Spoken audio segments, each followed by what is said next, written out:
Amém. Saúde a todos com a graça e com a paz do nosso Senhor. Amém. Irmãos, convido os irmãos a abrirem a palavra de Deus no texto de Apocalipse capítulo 3. Apocalipse capítulo 3. Assim como muitos irmãos que aqui estão, Deus me deu também muitos privilégios, dentre eles o fato de ter nascido e crescido num lar cristão. E como fruto desses privilégios e de ter crescido num lar cristão, eu tive o privilégio também de ter os costumes e as práticas que se desenvolvem a partir de igrejas. Então, desde muito cedo, pude participar de vários acampamentos, e esses acampamentos eram momentos muito bons, interessantes, e pude ficar ali em alguns deles por alguns meses da minha vida. Eu me lembro quando adolescente, já participando de alguns desses muitos acampamentos, pude ajudar em alguns deles como equipantes. Em uma dessas ocasiões, eu me lembro que um jovem que também fazia parte da equipe desse acampamento, ele se acidentou de uma forma inusitada na cozinha desse acampamento. E numa cena que parece uma cena cinematográfica, assim, digna do Chaves ou coisa semelhante, o jovem se abaixou para guardar alguma coisa num armário que havia ali embutido, e logo em cima desse armário havia uma geladeira embutida. Então uma outra menina abria a porta bem no momento que ele se levantava. E o resultado foi um belo de um acidente. Ele bateu a cabeça com muita força na porta daquela geladeira e começou a se queixar de dor de cabeça, como é óbvio. E as horas foram se passando e o jovem não melhorava. Então o pastor decidiu levá-lo para um hospital e ele chamou ninguém menos do que eu, o adolescente, que o ajudaria nessa empreitada. E nós então colocamos esse jovem na Kombi, uma Kombi que não ajudava nem um pouquinho para alguém que estava com dor de cabeça, e nós começamos a nos dirigir a esse hospital, que ficava a mais de 40 minutos do acampamento. E o pastor então decidiu fazer um atalho, porque ele sabia que o caminho pela estrada seria muito longo, demoraria mais, então ele falou, vamos pegar um atalho.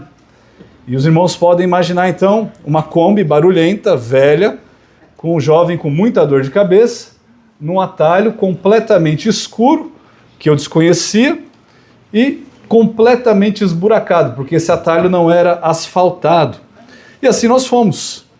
E conversa vai, conversa vem, o pastor virava para mim e falava, varão, olha lá para o rapaz, como é que ele está? E eu, na minha sabedoria, olhava para ele e falava, pastor, está tudo bem. Ele está ótimo ali, ó, está tudo bem. E aí, tacava a pau ali naquela Kombi e nós prosseguíamos. E aí a conversa continuava nesse ritmo, até que nós chegamos no bendito hospital. E quando nós chegamos ali, começamos a nos preparar para descer da Kombi, e o pastor falou, vai lá, chama o rapaz, né? Então eu fui e chamei o rapaz. E o rapaz parecia que estava dormindo. Mas na verdade ele não estava dormindo.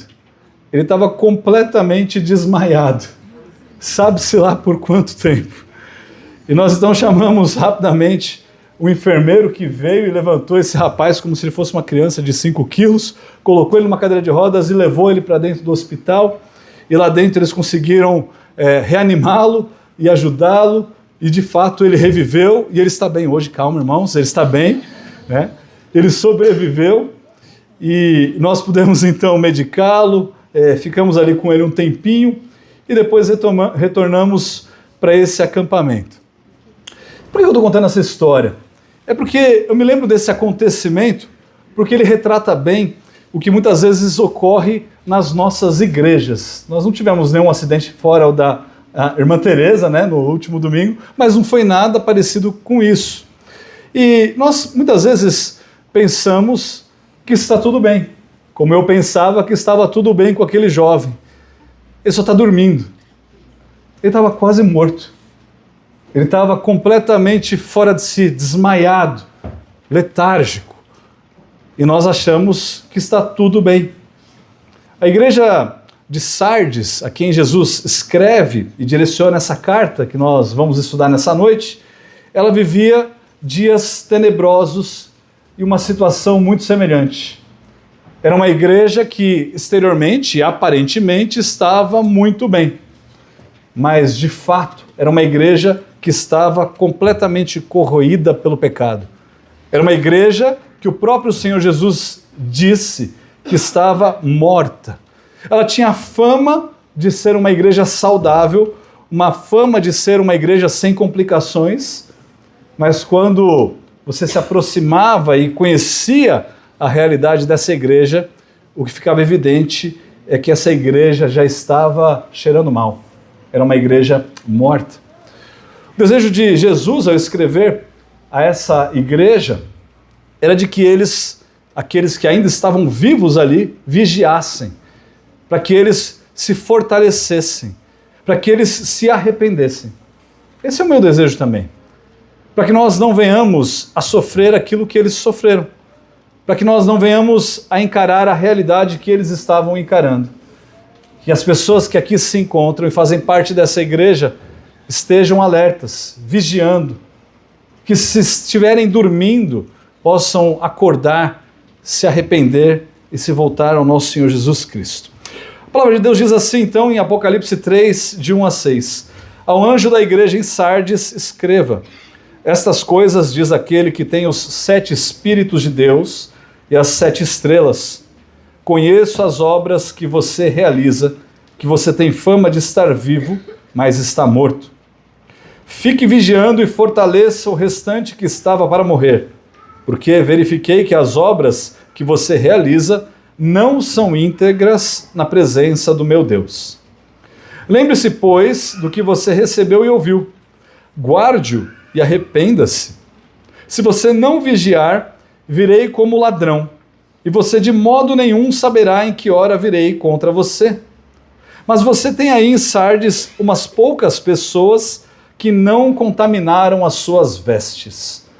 Elas andarão comigo vestidas de branco, pois são dignas. O vencedor será assim vestido de branco, e de modo nenhum apagarei o seu nome do livro da vida. Pelo contrário, confessarei o seu nome diante de meu Pai e diante dos seus anjos. Quem tem ouvidos, ouça o que o Espírito diz às igrejas. Como nós temos visto ao longo desses estudos, aqui nas cartas de Apocalipse, o remetente dessa carta é o próprio Senhor Jesus Cristo. Ele diz no versículo 1, estas coisas diz aquele que tem os 7 Espíritos de Deus, as 7 estrelas. A pergunta que me surge, e talvez tenha surgido a você também, é quem são esses 7 Espíritos de Deus? E a resposta que eu te dou, que eu acredito ser a resposta correta, é a manifestação completa do Espírito Santo de Deus. Abra comigo a sua Bíblia em Isaías capítulo 11. Isaías capítulo 11. Ali no versículo 2 de Isaías 11, nós temos uma descrição do que haveria de acontecer no futuro para o profeta Isaías. E o profeta diz assim: repousará sobre ele o Espírito do Senhor, o Espírito de sabedoria e de entendimento, o Espírito de conselho e de fortaleza, o Espírito de conhecimento e de temor do Senhor. Aquele que era o rebento de Jessé receberia esse Espírito. No seu batismo, Cristo recebe esse Espírito descendo sobre ele em forma de pomba. E depois o próprio Senhor Jesus diz, em João capítulo 16, que Pai enviaria esse Espírito, que seria para nós esse maravilhoso conselheiro, que seria esse Espírito que nos daria sabedoria e entendimento, o Espírito de conselho e de fortaleza, o Espírito de conhecimento e de temor do Senhor. E nós podemos então crer que a manifestação completa do Espírito Santo de Deus trabalhando nos pastores dessas igrejas. E nós vemos em Apocalipse 1, versículo 20, que essas 7 estrelas são, na verdade, então, os pastores de cada uma dessas igrejas. Bom, o Senhor Jesus, então, o remetente, ele tem algo a dizer ele tem um parecer sobre o estado dessa igreja, ainda no versículo 1 de Apocalipse capítulo 3. Ele diz assim: eu conheço as obras que você realiza, que você tem fama de estar vivo, mas está morto. Irmãos, nós não podemos nos esquecer que o Senhor Jesus Cristo, ele conhece a sua igreja. Ele é o cabeça da igreja. Ele conhece exatamente o estado da sua igreja. Nós temos impressões que não são exatas sobre a nossa igreja e sobre a igreja de modo geral. Mas Cristo é aquele que conhece a cada detalhe da sua igreja. Ele é quem conserva os pastores da igreja, como ele disse lá para a igreja em Éfeso. Ele é aquele que conhece as tribulações pelas quais a igreja passa, como ele disse à igreja de Esmirna. Ele sabe onde nós estamos localizados, literalmente, geograficamente falando aqui, e as dificuldades que nós enfrentamos, como ele disse para a igreja em Pérgamo. Ele conhece as obras de cada uma das igrejas, como ele disse a Tiatira, a Filadélfia e a Laodiceia. E ele também conhece as nossas obras, e ele sabe a nossa fama, e ele sabe a fama dessa igreja em Sardes. E por conta das suas obras, o que a igreja de Sardes tinha a demonstrar era de fato uma tal de reputação, uma fama, um nome. Eles eram conhecidos de alguma maneira, não necessariamente de uma maneira boa aos olhos de Cristo, mas eram reconhecidos de uma maneira boa aos olhos do mundo. Aparentemente, era uma boa reputação. Era uma reputação de uma igreja que estava viva. Mas apesar de boa, era uma reputação que não condizia com a verdadeira realidade do estado daquela igreja. Jesus declara que, na verdade, essa era uma igreja morta. Ele diz aí no final do versículo: você tem fama de estar vivo, mas está morto. A pergunta é: o que é uma igreja morta? Ou, se fizéssemos de uma outra maneira, o que é uma igreja viva? Mas vamos tentar responder então a primeira pergunta.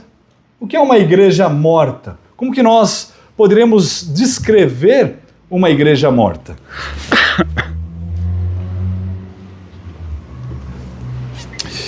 Uma igreja morta, ela pode ser uma igreja com uma boa reputação, mas uma igreja vazia por dentro.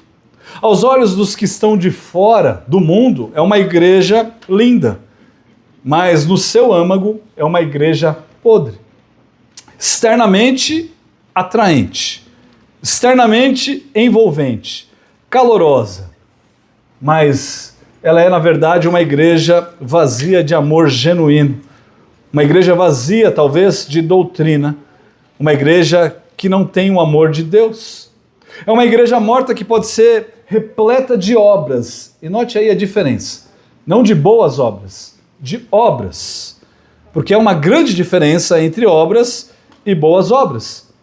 As obras não passam de coisas que os homens inventam, sem o respaldo da palavra de Deus. São movidos por um zelo cego e por algum pretexto de boas intenções. É o que a confissão diz. Essa é a descrição de obras. As obras são fruto do capricho humano, irmãos, a fim de que eles possam conseguir aplausos para si. As obras são meios de pretensamente você ajudar o próximo, geralmente esperando alguma coisa em troca. Eu faço isso porque eu sei que eu vou receber alguma coisa de volta. Já as boas obras não. As boas obras são diferentes. Elas são feitas em obediência aos mandamentos de Deus. As boas obras são frutos e a evidência de uma fé verdadeira, de uma fé genuína. Você não age ali de uma forma pretensa, falsa, enganando e se enganando, mas você age de uma forma genuína. Você quer o bem do próximo. E é por meio delas que os crentes demonstram a sua gratidão, que fortalecem a sua certeza de salvação. É por meio das boas obras que eles edificam os seus irmãos, que adornam a sua profissão do evangelho, que fazem calar os seus adversários. São pelas boas obras que nós glorificamos a Deus. Irmãos, a igreja de Sardes certamente tinha obras, isso é evidente. Eles geravam ali uma reputação, eles davam um senso de vitalidade, mas na verdade eles não passavam de enganos, de uma maquiagem. Eles maquiaram a igreja porque genuinamente eles estavam longe do próprio Deus. Uma igreja morta, portanto, é uma igreja que pode ser muito ativa, engajada, calorosa, vibrante. Mas é uma igreja que apresenta todos os aspectos que nós tanto ansiamos, mas com foco errado, com foco no homem, e não com foco no nosso Deus. Irmãos, uma igreja morta é uma igreja onde Cristo já não se faz presente há muito tempo. Cristo não está ali. O mundo tomou conta desse local, onde o padrão do mundo é a norma dentro dessa igreja, e talvez seja aquele que esteja dando o ritmo, ou dando ali as diretrizes que essa igreja começa a seguir. É uma igreja que se camufla com o mundo. Você não consegue identificar onde o mundo acaba e onde essa igreja começa. É uma igreja que não segue a palavra de Deus, que não confia na palavra de Deus, que precisa acrescentar ou tirar alguma coisa da palavra de Deus, onde as pessoas não se preocupam genuinamente com o outro, onde não há zelo pela verdade, onde há zelo apenas pela sua própria reputação. Nós não podemos manchar o nosso nome, o nome da nossa igreja. E, na verdade, nós estamos manchando o nome de Cristo. Contrário às igrejas que nós vimos até aqui, Sardes não era uma igreja como Éfeso, reconhecida pelo esforço, pela perseverança. Eles também aqui não são ditos como sendo uma igreja rica espiritualmente, como a igreja de Esmirna. E tampouco eram aqui como a igreja de Pérgamo, em que persistiam em meio às suas tribulações. E eles também não eram como as igrejas de Tiatira, que tinham ali obras, amor, fé, serviço, perseverança. Sardes não era como Filadélfia, que guardava a palavra de Deus. Não há essa descrição sobre Sardes. E ela também não era como a Laodiceia, a igreja de Laodiceia, que não era quente nem fria. Na verdade, não dá para você ser quente ou frio quando você está morto. Você está gelado, completamente morto. Não há absolutamente nada que você possa fazer. Enfim, Sardes era uma igreja cujas obras que realizavam não eram íntegras na presença de Deus, é o que Jesus diz no versículo 2. E apesar de tudo isso, e disso tudo que a igreja de Sardes fazia ou deixava de fazer, ela era conhecida pela sua reputação, pelo seu nome. Era uma igreja que podia adquirir várias nomenclaturas daqueles que faziam parte do mundo. E muitas vezes nós achamos que isso está muito longe de nós. Mas, irmãos, uma igreja ela pode se tornar uma igreja morta de maneira bem simples e de uma maneira progressiva. E quanto menos nós esperamos, nós estamos exatamente como a igreja de Sardes. Elas começam a adquirir maneiras e maneirismos do mundo, ou começam a colocar preceitos que são criados por homens. Por exemplo, a questão do formalismo, que pode virar um ritualismo, e nós então nos afastamos da verdadeira religião. E nós podemos fazer também o contrário disso. Nós podemos simplesmente nos afastar de qualquer tipo de liturgia ou qualquer tipo de organização e acharmos que estamos dessa forma criando uma igreja boa, saudável. Mas veja que o pêndulo pode ir para um lado, como pode ir também para o outro. Nós podemos muito bem nos envolvermos e criarmos aqui um tradicionalismo que muito bem pode se tornar num legalismo. E o que nós fazemos é criar regras, e mais regras, e mais regras, e se você não se adequar a essas regras, você não faz parte dessa igreja. Porque essa igreja é a única que sabe aquilo que é bom, aquilo que é certo. As roupas que você usa, se não se enquadram naquele legalismo, você está fora. E aí nós começamos a criar essas regras com os estilos de música, e mais regras, e mais regras, e mais regras, e assim por diante. Isso sem falar também do espiritualismo. Então nós achamos que uma igreja viva, uma igreja que está de fato adorando a Deus, é uma igreja que usa determinados termos, ou que cita determinadas passagens, como por exemplo, nós temos citado aqui, de confissões. E pelo simples fato de você fazer isso, você então está numa igreja saudável. É uma igreja que zela por termos e palavras, que zela pela doutrina, muitas vezes, acima da aplicação dessa doutrina. Sabemos muito, mas não aplicamos absolutamente nada. Nós podemos errar dessa forma também.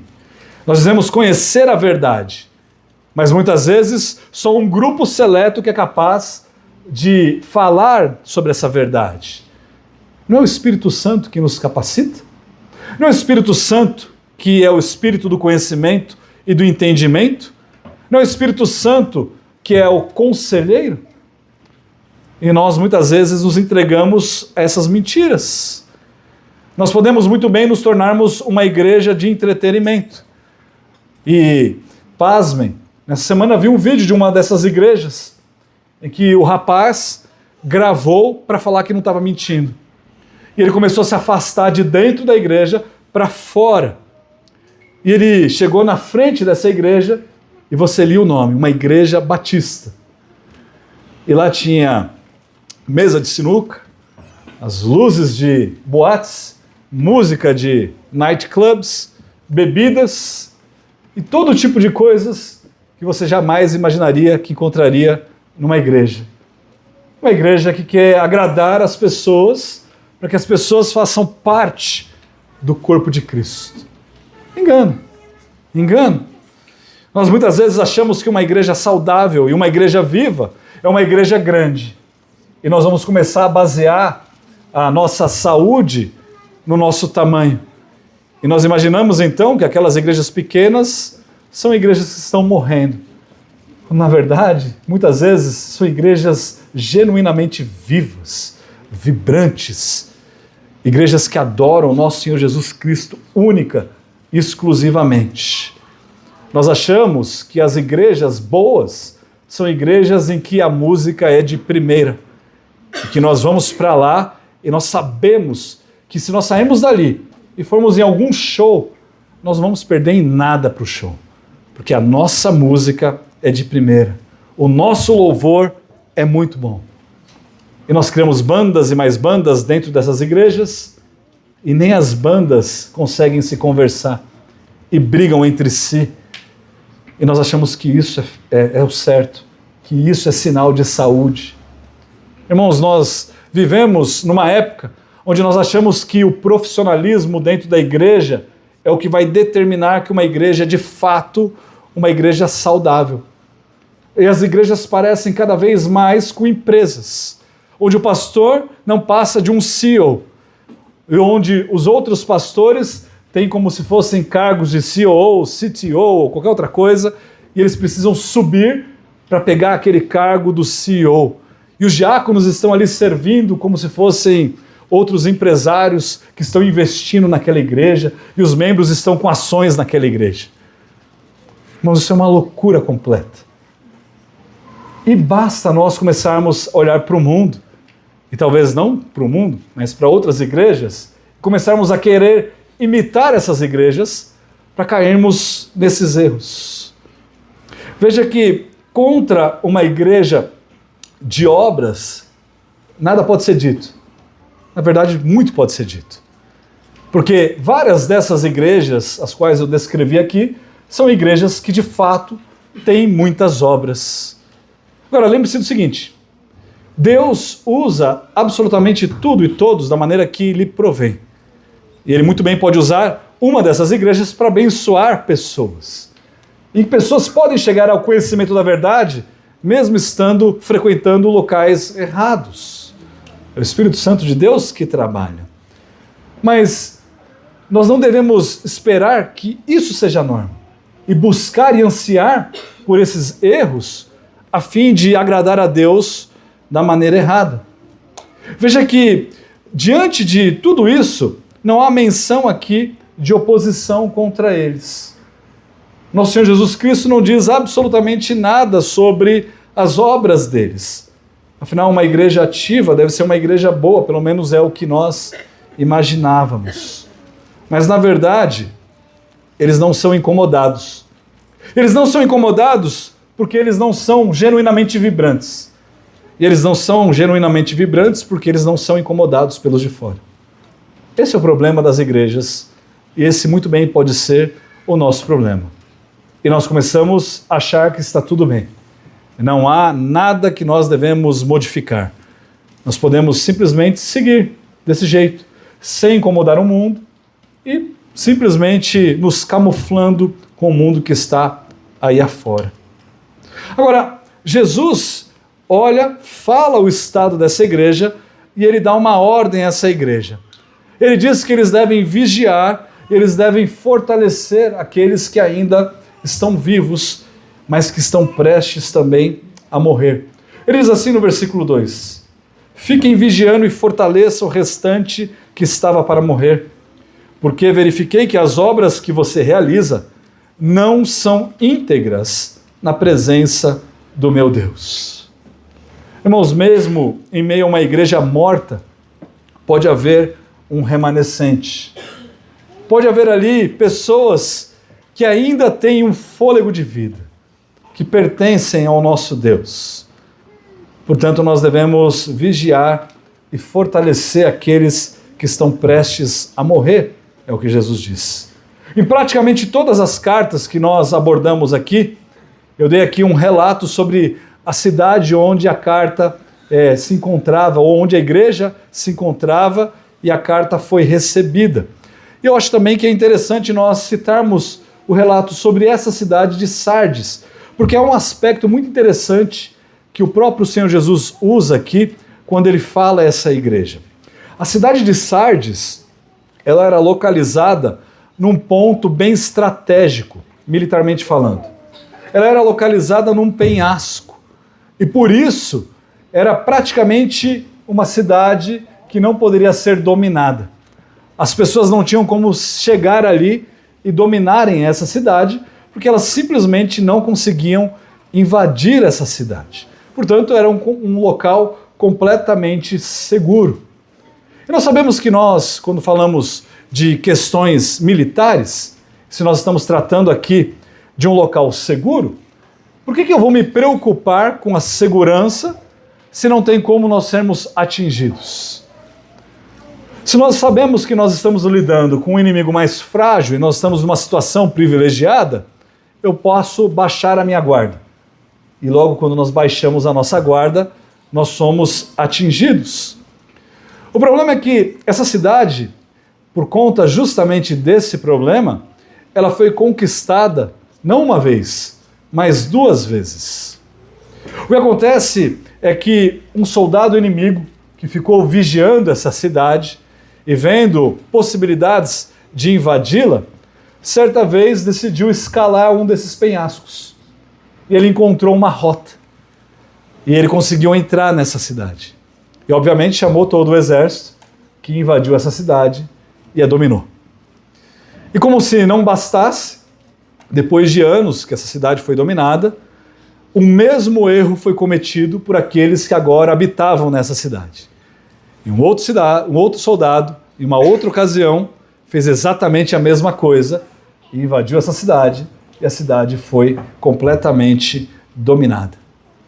O ponto é que aqueles que deveriam estar vigiando, não estavam vigiando. Os seus líderes eram talvez como os cachorros mudos citados no livro de Isaías, capítulo 56, se eu não me engano. Eles não abriam a sua boca para alertar as pessoas do erro que elas estavam cometendo. O nosso Senhor Jesus diz: vigie, acorde, preste atenção, fique alerta. Fique alerta. Não seja como essa cidade, localizada num local em que você não precisa vigiar. Ela foi conquistada, ela foi dominada, estava desfalecendo. Fortaleça aqueles que estão fracos e prestes a morrer. Vigie, tome cuidado. Não é porque você faz parte de uma igreja, considerada uma igreja saudável, reformada, histórica, que nós não temos problemas, que nós podemos descansar seguros, sem que o inimigo possa nos afligir, sem que pessoas possam entrar no nosso meio e nos levar a erros, sem que doutrinas falsas possam coçar os nossos ouvidos, nós simplesmente nos entregarmos a esses erros. Irmãos, nós precisamos estar alertas e nós precisamos socorrer aqueles que ainda estão vivos para que não desfaleçam.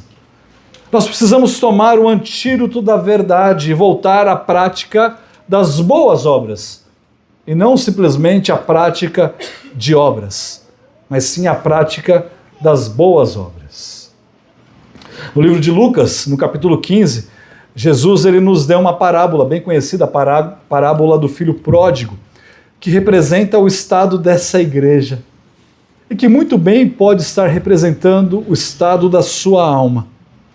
Lá em Lucas capítulo 15, no versículo 13, nós lemos assim: passados não muitos dias, o filho mais moço, ajuntando tudo o que era seu, partiu para uma terra distante. E o que ele fez lá? Ele desperdiçou todos os seus bens, vivendo de forma desenfreada, sem preocupações, sem vigiar. Não tenho do que me preocupar. Eu tenho dinheiro, eu posso fazer o que eu quiser. Mais tarde, quando ele cai em si, ele volta para a casa do seu pai. E o seu pai está ali e de longe o vê e o encontra. E o seu pai chama os seus servos e ele diz que ele prepararia para ele uma festa. E ele declara então no versículo 24: porque este meu filho, ele não estava doente. Ele não estava simplesmente afastado. Esse meu filho estava morto. Esse meu filho estava morto, perdido. E ele foi encontrado. Ele foi achado. Então eles começaram a festejar. Talvez você esteja morto. Você esteja perdido, afastado. E Cristo está dizendo aqui: fortaleça-se, arrependa-se, vigie. E aqueles que estão ao redor dessas pessoas, ajude-as, para que elas também não morram. Jesus ainda acrescenta no versículo 3, em Apocalipse 3, lembre-se, pois, do que você recebeu e do que você ouviu, guarde-o e arrependa-se. Se você não vigiar, virei como ladrão, e você de modo nenhum saberá em que hora virei contra você. Irmãos, Paulo deu exatamente a mesma ordem para Timóteo. Timóteo era um jovem pastor. Ele disse para Timóteo, lá em 2 Timóteo 1, 13 e 14, mantenha o padrão das sãs palavras que de mim ou você ouviu, com fé e com amor que há em Cristo Jesus. Por meio do Espírito Santo que habita em nós, guarde o bom tesouro que lhe foi confiado. Irmãos, as mesmas palavras que Paulo fala a Timóteo, ele fala também a Timóteo no capítulo 3 de 1 Timóteo, dizendo que ele deveria ser irrepreensível. E quando nós olhamos para isso, nós vemos que não é uma distinção simplesmente de pastores e de membros. Porque quando ele fala sobre ser irrepreensível, ele começa a falar sobre ser marido de uma só mulher, de não ser violento, não ser dado a muito vinho. Isso aqui é um requisito só aos pastores? Esse é um requisito de todos os cristãos.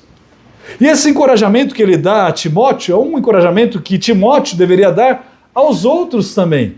Não apenas aos outros pastores, mas aos outros cristãos. Você ouviu a palavra de Deus.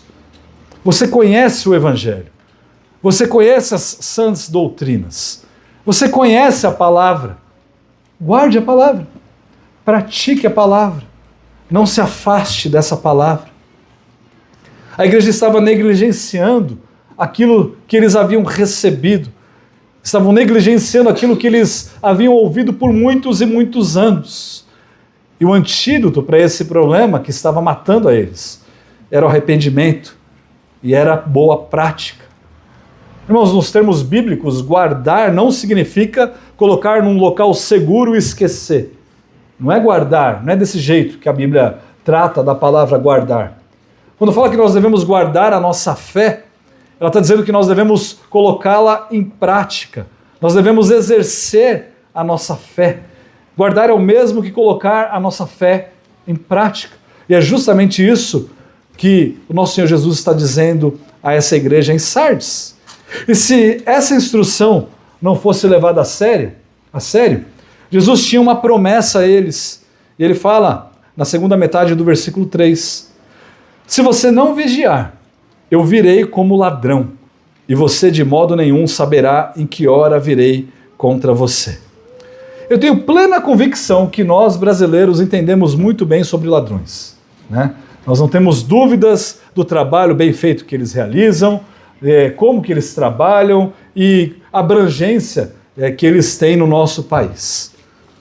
Mas uma coisa é que os ladrões brasileiros são mais sofisticados do que os ladrões da época aqui de Jesus. Quando Jesus fala sobre ele viria como um ladrão, o que ele quer dizer é que ele viria naquele momento mais oportuno para que o ladrão obtivesse uma vantagem. Ou seja, aquele que seria afligido não saberia quando ele viria. Aqui no Brasil não, né? Você sabe que o ladrão ele vem a qualquer momento. Então você está sempre preparado, olhando por sobre os ombros e assim por diante. Mas Jesus está dizendo assim: se você não fizer o que eu estou dizendo, eu virei e te pegarei de surpresa. E não será nada bom. A imagem que Jesus constrói é de um momento então oportuno para ele, mas um momento que não é nada oportuno para aquele que sofrerá. Um outro trecho, um outro texto que deixa claro é que se nós soubéssemos quando o ladrão viria, o que nós faríamos? Nos prepararíamos. Mas de fato, Jesus viria e nós não estaríamos preparados e sofreremos essa pena. Irmãos, talvez o que nós precisamos entender é que nós não estamos preparados. Nós precisamos acordar. Nós precisamos começar a colocar a nossa fé em prática. Nós precisamos começar a agir. Talvez você tenha essa percepção de si mesmo, achando que os seus muitos anos de igreja lhe garantam uma salvação e que está tudo bem. Eu cresci no lar cristão, eu cresci numa igreja, não tem problema nenhum. Eu conheço esse versículo. Pode começar que eu termino. Eu sei as doutrinas, eu sei isso de cor. O meu pai era pastor, eu cresci ouvindo essas verdades, eu ensinei essas verdades. Mas você não conhece o Deus dessas verdades. Você está longe desse Deus. Cuidado, vigie, guarde a fé, coloque-a em prática. E apesar de nós estarmos numa igreja local, aparentemente saudável, quantas e quantas pessoas do nosso meio não se afastarão, não abandonarão a fé, ou já não abandonaram, mas estão aqui simplesmente de corpo presente. Mas o seu coração está distante, longe do nosso Deus. No versículo 4, o Senhor Jesus diz: mas você tem aí Sardes, umas poucas pessoas que não contaminaram as suas vestes. Eles andarão comigo, vestidas de branco, pois são dignas. Há entre eles ali ainda alguns que não se sujaram, que as suas roupas ainda estão limpas, as suas vestes não foram manchadas pelo pecado, as suas vestes ainda estão brancas, na verdade estão mais alvas do que a neve, mais claras e brancas do que a neve, porque foram lavadas com o sangue do Cordeiro. E assim permanecem. Jesus promete a eles que eles andarão com Jesus. A imagem que me veio à mente é aquela imagem daqueles atletas no início dos Jogos Olímpicos, quando aquela comitiva, aquela delegação, na verdade, de determinados países se reúne e eles estão ali caminhando todos juntos, felizes, em direção ali às competições, e nós podemos ver eles desfilando. e nós desfilaremos com o nosso Senhor Jesus. Na última quarta-feira, nosso irmão Celso trouxe aqui uma devocional sobre o Salmo 26, aliás, 24. E nesse salmo, o finalzinho do salmo diz: levantai, ó portas, vossas cabeças, levantai, ó portais eternos. E a imagem que nós temos é daquele rei que foi e batalhou, e ele vem vitorioso. E aí então aqueles portais serão levantados, as portas serão abertas, e ele vai entrar. E todo o seu povo, o seu reino, está aguardando com ele a chegada. E nós estaremos com Cristo, caminhando com ele. Isso é prometido àqueles que se arrependeram, àqueles que vigiaram, àqueles que foram fortalecidos. E a promessa ainda continua no versículo 5. O vencedor será assim vestido de branco, e de modo nenhum apagarei o seu nome do livro da vida. Pelo contrário, confessarei o seu nome diante de meu Pai e diante dos seus anjos. Esses vencedores, eles vão desfilar com Cristo, com as suas vestiduras brancas. E Jesus promete também que o nome deles estará registrado no livro da vida. Talvez uma forma de nós compreendermos o livro da vida é nós pensarmos em termos contábeis. E se eu falar aqui do livro Razão, você vai entender que é um livro onde você coloca ali as transações ou as movimentações financeiras. Você tem todos os registros. Mas quando nós olhamos aqui para a questão da época, o que pode vir à nossa mente é que havia ali nas regiões, nas cidades, na verdade, esses livros em que os registros eram feitos com os nomes dos cidadãos das cidades. Se o seu nome fosse apagado daquele registro, você não era mais considerado um cidadão. E você perderia todos os privilégios daquela cidade ou da sua cidadania. Então o que nós vemos aqui é que Cristo promete que jamais, de modo nenhum, essa é a ênfase que o texto nos dá. É um negativo duplo.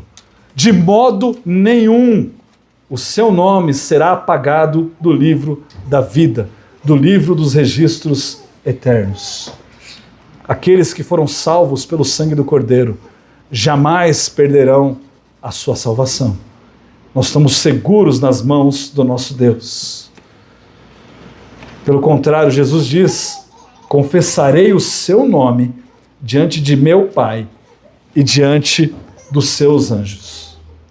Veja, irmãos, Cristo, ele se coloca como aquele que intercede a nosso favor, como aquele que confessa o nosso nome diante de Deus Pai.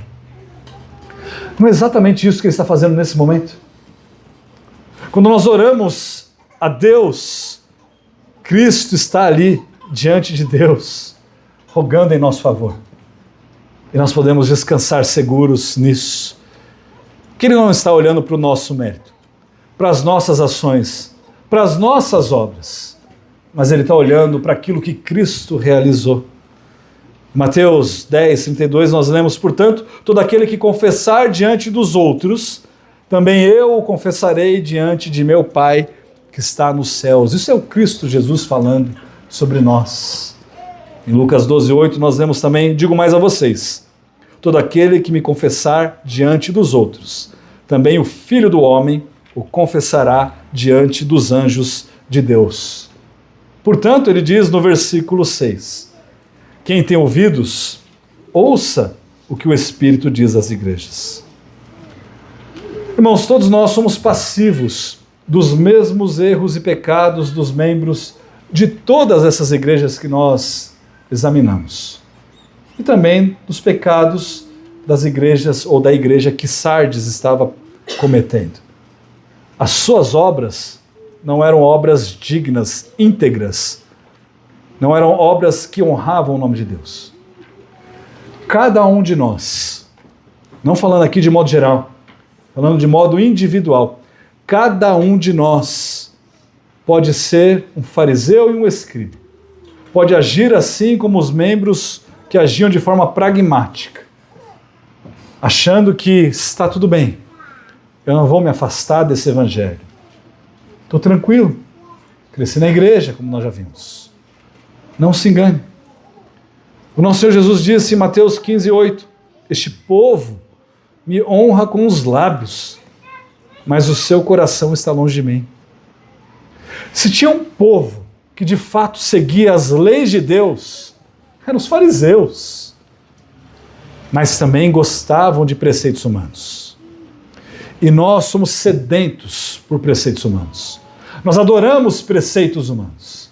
Nós adoramos acrescentar uma coisinha a mais na palavra de Deus, ou tirar uma coisinha, e melhorar aquilo que Deus estabeleceu. Olha, talvez Deus tenha falado isso, mas é melhor a gente colocar dessa forma. Será? O coração deles estava longe de Deus.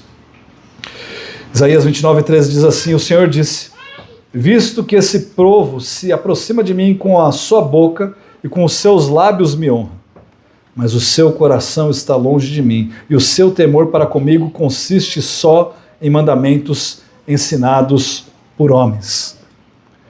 Foi desse texto que Jesus fez essa citação. Jesus tirou Mateus capítulo 15, versículo 8, de Isaías 29:13.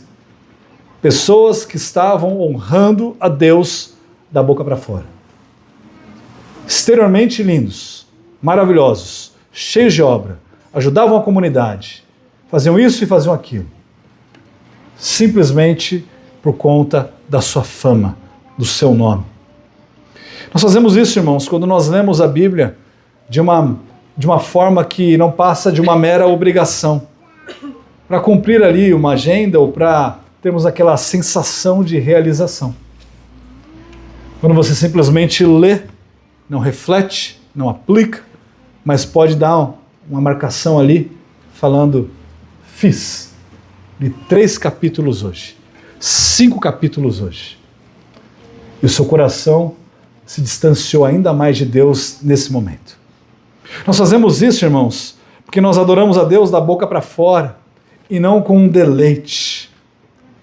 Nós amamos as músicas que nós cantamos, mas nós os fazemos de um modo em que nós não estamos, na verdade, adorando.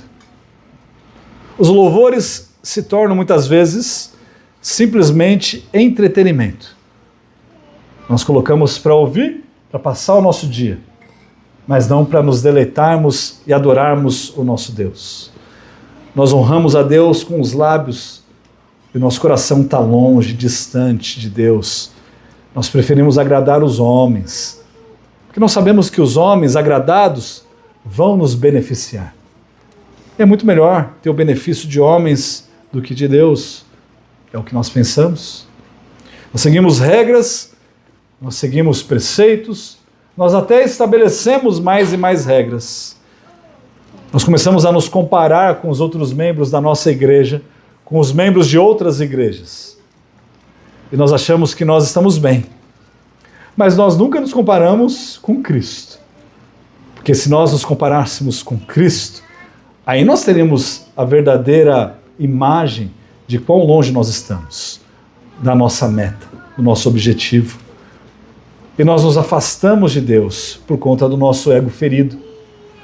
Nós somos admoestados, nós somos aqui, recebemos inúmeras provocações feitas muitas vezes pelo Espírito Santo de Deus. E nós nos sentimos aqui envergonhados, feridos, literalmente. E preferimos nos afastar de Deus do que nos arrependermos. Nós participamos da mesa do Senhor, assim como nós participamos de mais um almoço, como se fosse apenas mais um jantar, mais uma refeição, de maneira despretensiosa. Nós vivemos a síndrome de Poliana. Muitas vezes nós achamos que no final tudo vai dar certo, tudo vai ficar bom. No final das contas, eu já levantei a minha mão no apelo quando eu era criança. Eu já fui num acampamento e coloquei aquele gravetinho na fogueira. Eu já repeti as palavras que o meu pastor de jovens falou para eu repetir e me garantiu que eu seria salvo. Eu já fui batizado, eu já participei da ceia do Senhor, já cantei no louvor, talvez ainda canto no louvor. Eu contribuo fielmente, todos os meses, Não com 10%, com muito mais. Entrego as minhas horas a Deus. Mas seu coração ainda está longe. Completamente longe. Porque você confia nessas coisas e não em Cristo. Porque a sua confiança está nas suas obras e não na obra de Cristo. Você continua honrando a Deus com a boca e com os lábios, mas com o coração completamente longe dele. Irmãos, muitos de nós éramos também assim. Éramos como essa igreja. Infelizmente, muitos ainda são como essa igreja. Mortos espiritualmente. Meros coadjuvantes de uma pretensa vida espiritual. Pessoas completamente falsas, que na verdade não estão enganando os outros. Estão enganando sobretudo a si mesmos. Cristo não quer que você tenha uma reputação. Ele quer a sua verdadeira adoração. É isso que ele requer. Ele requer o todo. Portanto, irmãos, nós precisamos vigiar. Nós precisamos nos fortalecer e fortalecer aqueles que estão morrendo. Nós precisamos ser íntegros. Nós precisamos praticar a palavra de Deus. Nós precisamos abandonar o nosso ego e precisamos nos arrepender. Tiago diz: sejam praticantes da palavra e não somente ouvintes, enganando a vocês mesmos. Nós devemos praticar aquilo que nós estamos ouvindo. Irmãos, que Deus nos livre de nos tornarmos nossos próprios sabotadores, nos enganando a nós mesmos. Que o nosso Senhor nos livre de nós sermos meros ouvintes e por auxílio do seu Santo Espírito, nós possamos nos tornar praticantes dessa palavra. Saindo daqui hoje encorajados para vivermos para a glória de Deus, não para a fama, não para o nosso nome, não para a nossa reputação. Que o nome de Cristo seja lembrado, não o nosso legado, aquilo que Cristo fez e não aquilo que nós fizemos. Santo Deus, nós oramos, tenha misericórdia de nós. Pai, toque no coração daqueles que ainda estão vivos, mas que precisam, ó Deus, ser reanimados. Talvez estejam aqui no estado de coma. Precisam ser reanimados, ó Pai, para que possam ser revigorados, para que possam de fato encontrar o alimento sólido na sua palavra e viver, ó Deus, para Ti. Pai, transforme, ó Deus, os corações que ainda não pertencem a Ti. Salva, ó Deus, pessoas que estão no nosso meio. Perdoa, ó Deus, os nossos pecados. Em nome de Cristo que oramos. Amém. Convido os irmãos a se colocarem de pé. Nós vamos